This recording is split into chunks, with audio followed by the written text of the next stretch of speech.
nous dépendons sur les plantes chaque jour, à chaque minute, de l'air qu'on respire jusqu'au sol sous nos pieds. Différentes cultures ont coexisté avec de différentes plantes locales, cultivant des connaissances, relations et utilités pour ces plantes. Pense à toutes les fois que tu interagis avec des plantes directement ou indirectement dans une journée. La nourriture que nous mangeons, les maisons que nous bâtissons, les vêtements que nous portons, la chaleur, les médecines que nous prenons et notre dépendance sur les écosystèmes qui nous donnent l'air que nous respirons. Nous avons besoin des plantes. Mais les plantes, elles, de quoi ont-elles besoin? Premièrement, il y a les besoins de base que nous connaissons bien, l'eau, la lumière et la nutrition. Et puis après ça, c'est un peu plus compliqué, puisque différentes plantes aiment différentes choses, puisqu'elles sont elles-mêmes différentes une de l'autre génétiquement. Pour certaines plantes, certaines conditions seront impossibles, tandis que d'autres auront plus de flexibilité de ce qu'elles peuvent accepter comme conditions. La chaleur, le froid, l'humidité et la longueur de saison. Tous ces facteurs influencent quelles plantes poussent dans une région. Il y a toute une gamme de pH pour un sol, du sol acide à alcalin. Quelle est la composition du sol? Est-il sablonneux ou argileux? Quel mélange peux-tu y trouver? Combien de nutrition peut-on retrouver dans le sol? Y a-t-il beaucoup de vie dans le sol? C'est-tu ensoleillé? Combien de lumière est disponible pendant une pleine journée? L'endroit est-il venteux? Y a-t-il de la protection du vent? Est-ce que l'endroit est plat ou sur une pente? L'endroit est-il trempe?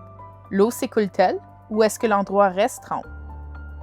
Les besoins des plantes sont plus compliqués que quelques cases à cocher, comme nos propres besoins.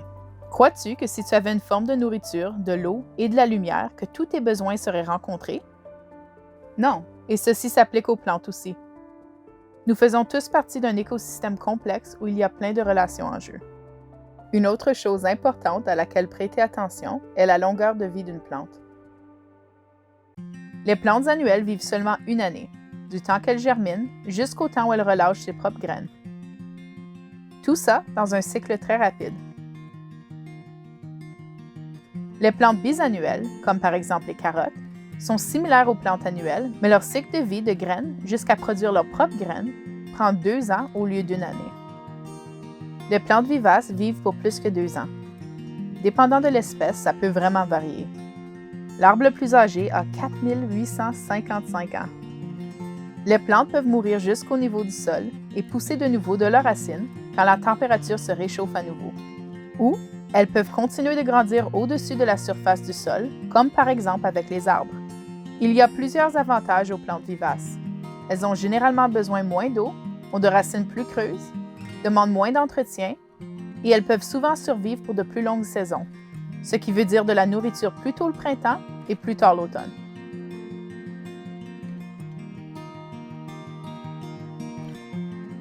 OK, donc tu es prêt à pousser ton jardin.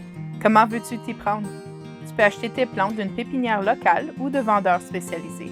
Par contre, avec un peu de recherche et d'expérimentation, tu peux apprendre à pousser tes propres plantes.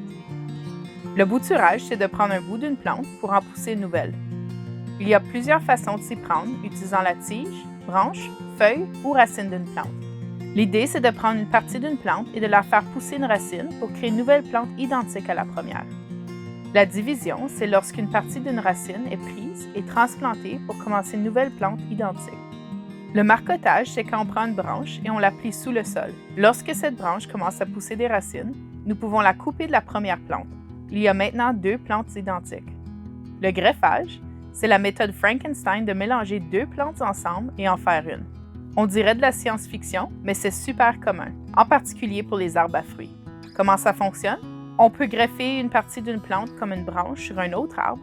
Dans ce cas, nous aurions un arbre avec de branches de différents arbres, et donc potentiellement différents fruits sur le même arbre.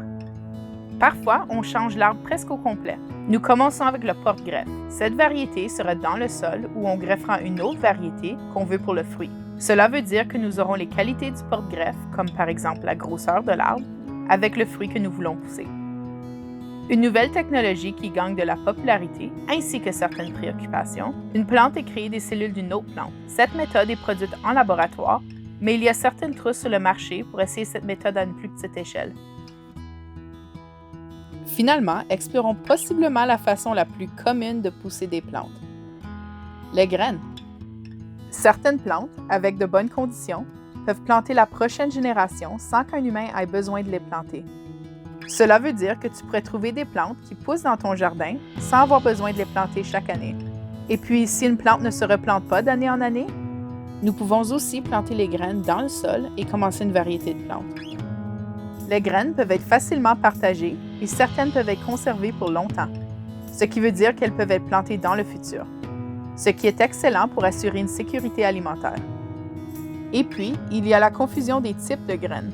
Pollinisation libre, hybride, F1, F2 et semences du patrimoine. Ce n'est pas facile de savoir ce qu'on achète. OGM, donc GMO en anglais, veut dire organisme génétiquement modifié.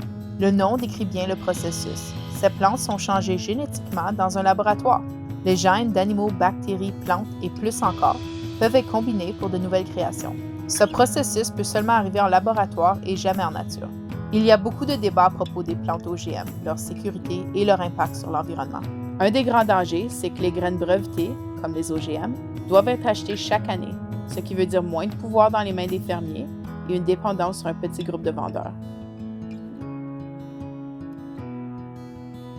En revanche, les hybrides viennent d'un mélange intentionnel entre deux variétés de plantes similaires choisies par un humain. La reproduction est naturelle, seulement contrôlée par un humain. Ce qui veut dire que cette même combinaison pourrait arriver par elle-même en nature. Nous ne mélangeons pas des plantes et des animaux ensemble. Avec les hybrides, nous prenons de variétés de plantes similaires pour en créer une nouvelle. Par exemple, de variétés de tomates. Pourquoi combiner des variétés de plantes? Un grand avantage avec les hybrides, c'est que nous pouvons croiser des variétés pour encourager de traits spécifiques, comme par exemple la résistance aux maladies, de la croissance rapide ou même un goût particulièrement délicieux. Mais si tu tombes en amour, tu vas peut-être devoir continuer à acheter des graines année après année. Par contre, si tu es intéressé à expérimenter et t'amuser avec des résultats différents, ces graines peuvent être intéressantes à garder et replanter. Après tout, la diversité de plantes n'est pas une mauvaise chose. Premièrement, nous avons les graines hybrides F1. Celles-ci viennent de la première génération de plantes d'un mélange particulier. Par exemple, deux variétés de concombres sont combinées par pollinisation à la main sous des conditions contrôlées pour créer des graines avec des traits particuliers, comme par exemple une poussée rapide pour le climat du Nord. Les graines F1 tendent à être vraiment productives, mais pour les mêmes résultats, les graines doivent être achetées année après année et coûtent généralement plus cher. Puis, nous avons les hybrides F2, qui viennent des graines prises d'une plante hybride F1. C'est donc la seconde génération. Celles-ci ne produisent typiquement pas autant que les F1 et varient beaucoup d'une à l'autre. Une expérimentation de résultats qui peut être intéressante. Certains gardent les graines de leur plante préférée d'année en année, jusqu'à ce qu'elles produisent des plantes similaires. Les graines à pollinisation libre sont excellentes pour conserver les semences d'année en année. Ces graines peuvent être pollinisées par le vent, les pollinisateurs et même les oiseaux. Il y a deux grandes catégories. Celles qui tendent à se polliniser par elles-mêmes et celles qui, généralement, tendent à être pollinisées par d'autres plantes. Celles qui, en général, se pollinisent par elles-mêmes restent plus semblables, tandis que celles qui sont généralement pollinisées par d'autres plantes restent moins semblables. Pourquoi? Puisqu'elles mélangent leur génétique avec d'autres plantes avec lesquelles elles se reproduisent pour créer des graines. Et donc, leurs traits seront mélangés. Par exemple, c'est plus difficile de garder les graines de courge d'année en année et d'avoir de plantes similaires, sauf si certaines mesures sont prises pour empêcher de différentes variétés de s'entre-polliniser. C'est quoi une plante patrimoine? Ces graines viennent de plantes à pollinisation libre qui existent depuis longtemps. Le débat vient du montant de temps qu'une variété de plantes doit exister pour avoir ce titre. Un standard commun est que la variété doit exister pour 50 ans ou plus. Et donc, à un certain point, cette plante n'était pas considérée patrimoine. Juste une vraiment bonne variété de plantes que quelqu'un aimait. En gardant des graines année après année, des plantes choisies, la génétique s'est stabilisée pour créer les plantes patrimoine que nous connaissons aujourd'hui. Ces graines sont excellentes à garder et repousser d'année en année, pour de résultats prédictibles puisqu'elles produisent des plantes similaires.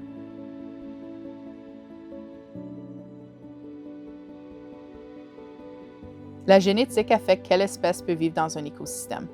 Un cactus ne pousserait pas ici à Sudbury, puisqu'il n'est pas équipé pour survivre dans le froid de cette région. Par contre, un pin blanc est parfaitement équipé pour survivre les hivers froids. Pourquoi les espèces de plantes varient-elles tellement d'une à l'autre? La sélection naturelle peut changer une espèce avec le temps. Lorsqu'une espèce ne survit pas, leur génétique est retirée de cette région. Ce qui reste sont les espèces qui peuvent survivre aux défis de l'environnement. Les espèces peuvent être vulnérables à différents stress, mais aucune espèce est complètement en sécurité de n'importe quel événement ou changement de leur environnement. Plusieurs des plantes que nous poussons aujourd'hui, comme le brocoli, le chou-fleur, le chou de Bruxelles, le chou frisé et le chou, viennent de la même plante, la moutarde sauvage. Avec le temps, lorsque les humains pigeaient les graines de certaines plantes, qu'ils poussaient pour certains traits, les plantes commencèrent à devenir très différentes l'une de l'autre et aussi de la plante initiale. C'est comme ceci que plusieurs plantes agricoles sont nées. Et puis les obstacles? Qu'est-ce qui arrive quand certaines choses empêchent certains individus de se reproduire ensemble? Avec le temps, des groupes peuvent se former et ces groupes peuvent devenir très différents l'un de l'autre. Et puis, finalement, devenir de différentes espèces. Et si nous parlons de la formation de nouvelles espèces, nous devrions probablement parler de la perte d'espèces aussi. L'extinction, c'est quand une espèce meurt, voulant dire qu'il n'y a aucun animal vivant de cette espèce. Lorsque nous perdons une espèce, ça peut vraiment débalancer un écosystème au complet. Une espèce qui tient ce pouvoir sur un écosystème s'appelle une espèce clé. Dans cette région, les pins rouges, la verge d'or et les bleuets sont considérés comme des espèces clés et sont vraiment importantes à la santé de nos écosystèmes. Depuis les 1800 et la révolution industrielle, les taux d'extinction ont grandi énormément. On dit que le taux d'extinction est maintenant 500 fois plus grand qu'avant et une des plus grandes causes d'extinction est l'agriculture. Les humains ont créé des écosystèmes malades et anormaux autour de la planète. Ces endroits sont forcés à rester dans ces formes altérées qui n'existeraient pas en nature. Planter seulement une variété de plantes, utiliser beaucoup de pesticides et engrais chimiques, le labourage intensif du sol, l'utilisation de grandes machineries et la destruction d'habitats pour les grands champs agricoles nuisent à l'environnement. Nous avons perdu beaucoup de biodiversité. C'est-à-dire que dans les derniers 100 ans, nous avons perdu 75% des variétés de plantes que nous mangeons. Du côté environnemental, l'agriculture industrielle nuise aux écosystèmes et contribue au changement climatique.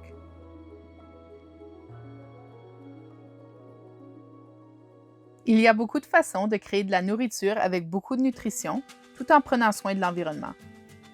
La polyculture, permaculture, les forêts nourricières, l'agriculture régénératrice et le sylvopâturage sont que quelques exemples. Il est aussi important de reconnaître le savoir traditionnel impliqué dans plusieurs de ces méthodes. Il y a beaucoup de connaissances qui proviennent de communautés autochtones partout au monde, qui pratiquaient depuis longtemps plusieurs de ces méthodes brillantes. Et ce, bien avant que les mots comme permaculture soient inventés. Les changements peuvent être faits à grande échelle ou à un niveau personnel. Voici quelques idées. Limiter ou éviter l'utilisation de grosses machineries, le labourage, les pesticides, les engrais chimiques, ainsi que les autres produits chimiques qui endommagent l'environnement. Créer des sentiers pour éviter d'écraser les régions où on pousse des plantes. Couvrir les sols avec du paillis ou des plantes couvre-sol. Planter plus de plantes natives et vivaces. Planter des espèces douées à retenir le carbone dans le sol. Par exemple, les aubépines, sumacs, saules, pommiers et bouleaux. Prioriser la biodiversité en plantant plusieurs types de plantes. Préserver des espaces naturels. Considérer tester le sol pour mieux le comprendre et savoir ce qu'il a de besoin. Nourrir le sol avec des composés naturels comme du compost, du fumier, des fermentations ou encore du biochar. Réutiliser et trouver de nouvelles façons de se servir d'objets qu'on appartient déjà pour notre jardin. Aussi, essayer de limiter les déchets à la source. Et puis, comme individus, qu'est-ce qu'on peut faire? Lorsque c'est possible, nous pouvons acheter nos produits et nourriture localement, pousser une portion de nourriture et médecine, faire connaissance des fermiers locaux et leurs méthodes d'agriculture, explorer les différentes méthodes de jardiner, apprendre à créer, préserver et entreposer la nourriture et médecine, limiter le gaspillage de matériaux et nourriture, composter la nourriture qui n'est pas utilisable, prendre part dans des projets et jardins communautaires, Créer et bâtir une communauté qui partage les ressources, connaissances, projets, espaces et des systèmes de support. Lorsque nous créons des espaces où plusieurs espèces peuvent survivre, nous offrons un refuge et une opportunité pour une grande biodiversité. Ensemble, nous pouvons créer des espaces en santé qui apportent de la nourriture, sécurité et de la communauté. Intéressé à apprendre plus sur la permaculture et les forêts nourricières? Nous avons comme but de bâtir une forêt nourricière par quartier. Nous avons plusieurs projets où s'impliquer et de sessions gratuites pour apprendre de nouvelles habiletés. Pour plus d'informations ou pour nous rejoindre, visitez notre site Web.